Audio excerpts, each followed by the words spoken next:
Every friends, go out.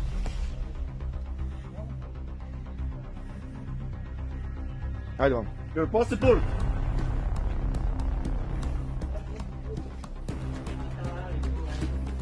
Allah haber ne kişi yapıyor? Passport. Sen de gelmek.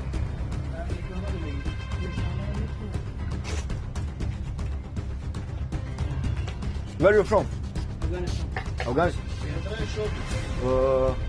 To Belgrade. What? Go to Belgrade or go to Romania? Romania? A oni u Beograd. A? Tomorrow? Tomorrow, znači Romania.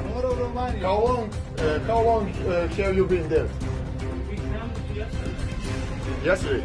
It's okay. What is this? What is this? What is this? I don't know, we come here. Stop. There is no more people. I don't know. Give me gun, give me gun. What? Gun? Ne? What is this? What? Hmm?